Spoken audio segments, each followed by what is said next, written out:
We've been having some fun with Max and the projector. There we go. All right. Thank you. So we always lead with this slide. Our mission is very simple. First of which is write good software. That's why we're all here. Everyone feels like this thing that we're working on collectively is important. And so that's our job as the consortium, is to continue bringing those, software engineering principles and practice to this project as a whole. Beyond that, we want to grow the community, which obviously everyone here is doing a fine job helping out with that, and we thank you for that. And the last of which is showing value to our membership, and we do that in a number of ways. The first of which is, sorry,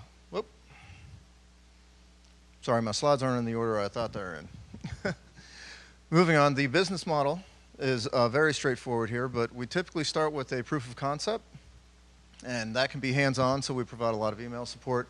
We also provide service and support contracts. The idea being that we can, get one of those agreements in place that can last for a year or more, and then you get basically a bundle of hours to do with whatever you wish. We can provide training, we can provide, hands-on keyboards, we can write custom plugins for iRODS, rule bases, actually just come there and install this for you, so we can provide all of those different capabilities. But ultimately, we are a membership-driven organization, and that's how we sustain all of the things that are going on around you here. And that is between 4 levels of $10,000, which we call our read-only membership, all the way up to $150,000, which admittedly Renzi is our only premier member at this point. And with that, you get some hours of support. So anywhere between 10 to 300. Once again, you can use those for anything you wish, from plugins to training to just troubleshooting what is going on within your iRODS installation. But the key there is that beyond that, you get the participation in the roadmap. And this is where I start to get excited about this, because we want to bring everybody to the table and help us figure out how to steer this ship in a way that makes sense for the rest of the community. And I think in this last year, we've probably been more successful than many in that, and that we've been able to start lifting these patterns out of the community of what we've seen all of our users doing, and then be able to reflect that back in the software. And it's not necessarily just in iRODS itself, but within the ecosystem of software that we're growing around iRODS. So that can be all of the different plugins for the resources, of course, but we've been building different rule bases out there, and we saw yesterday during a lot of the advanced training anyway, we have the automated ingest and other things that we're going to hear about that we've seen in the community and are now capturing in a way that we can version and productize and then support across the board, and that makes everything easier for everybody. And beyond that, you get a discounted hourly rate, so that always helps out as far as needing additional support. The other thing that we're pursuing now is Tier 3 support. So we have a number of system integrators that have joined the consortium, as well as the compute and storage vendors who can also provide Tier 1 and Tier 2 support, and then we can just simply back you up when something is actually really broken and needs fixed, or on the other hand, maybe a new feature needs to be added to the system itself. So as far as the activity this year, we've welcomed 6 new members, so that is very exciting for us, and we've had at least 4 service contracts beyond that, but we've had, I want to say it's probably closer to 16 proofs of concept this year.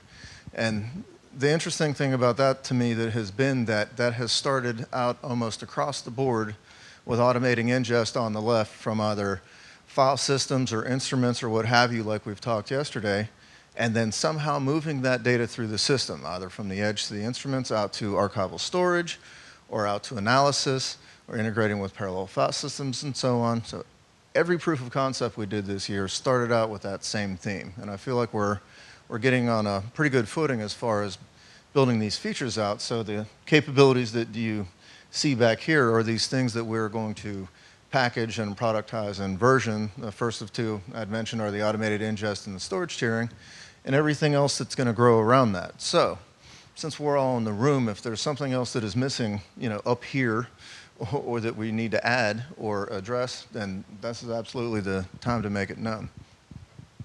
So we've had at least 4 training events, and we've had 5 new hires. So I think our employees are becoming too successful because they're all going somewhere else.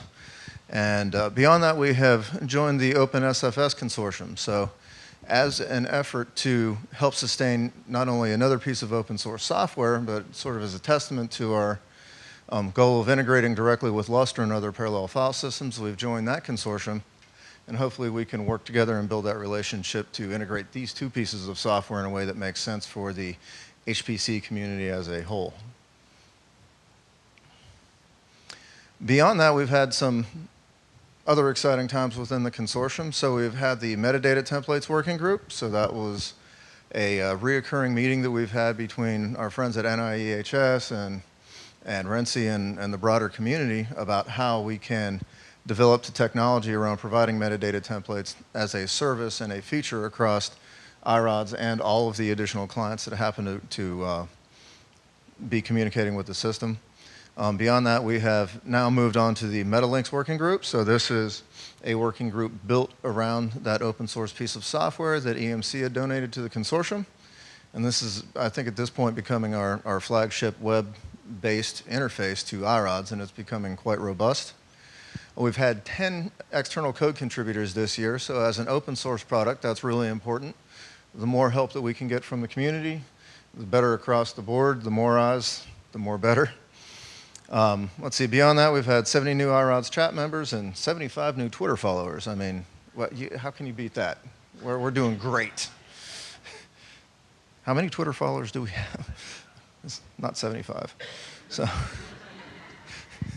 So we have 6 new consortium members we can welcome here. So we've got Quantum, SNCC, through KTH out of Sweden. We have Surf Sara out of the Netherlands. We've welcomed NetApp at the University of Groningen and NIEHS as well. So welcome everybody. We appreciate it very much. And I actually had fun making this slide because I was running out of room. So we're going to have smaller logos from here on up. So we are up to 18 consortium members. And there are quite a few more in the pipeline still. So questions, comments, criticisms, and/or complaints, or anything beyond that? 3, 2, 1. Nope.